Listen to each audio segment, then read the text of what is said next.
এবারে প্রবাসী সংবাদ। প্রতিনিধিদের তথ্যচিত্রে প্রবাসী সংবাদ জানাচ্ছেন ইমতিয়াজ আহমেদ।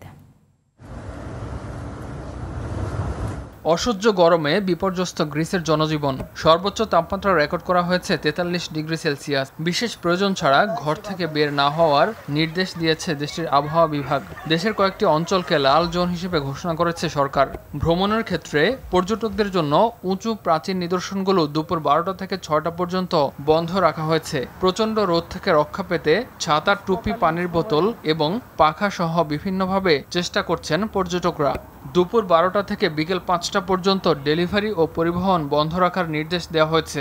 গরমের কারণে বিভিন্ন স্থানে আগুন লাগার খবর আসায় অগ্নি নির্বাপক দপ্তরকে সতর্ক থাকতে বলা হয়েছে। তীব্র গরমে অনেককেই সমুদ্রে গোসল করতে দেখা যায়। একটুখানি প্রশান্তির আশায় অনেকে আবার বসছেন গাছের ছায়ায়। রাতের বেলায় ঘর থেকে বের হয়ে সময় কাটাচ্ছেন পাহাড়ের চূড়ায়। আগামী সোমবার পর্যন্ত তীব্র তাপদাহ বয়ে যাবে বলে জানিয়েছে আবহাওয়া দপ্তর।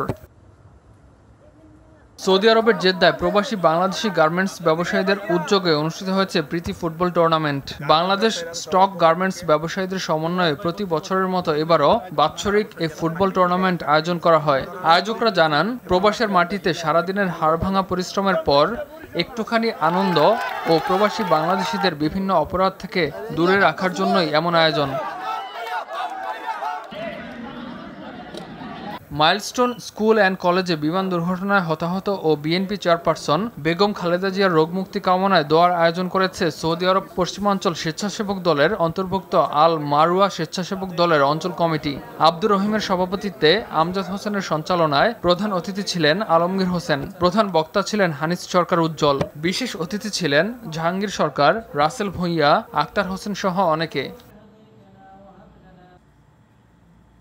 নবীনগর উপজেলা বিএনপির সভাপতি অ্যাডভোকেট এম.এ. আব্দুল মান্নানের সৌদি আরব আগমন উপলক্ষে সংবর্ধনা অনুষ্ঠানের আয়োজন করেছে ব্রাহ্মণবাড়িয়া জেলা জাতীয়তাবাদী ঐক্য পরিষদ সৌদি আরব। সোহেল রানার সভাপতিত্বে আমিনুল ইসলাম ও জাহাঙ্গীর শুভর যৌথ সঞ্চালনায় উপস্থিত ছিলেন দেলোয়ার হোসেন, শুক্কর খান সহ অনেকে। ইমতিয়াজ আহমেদ, RTV।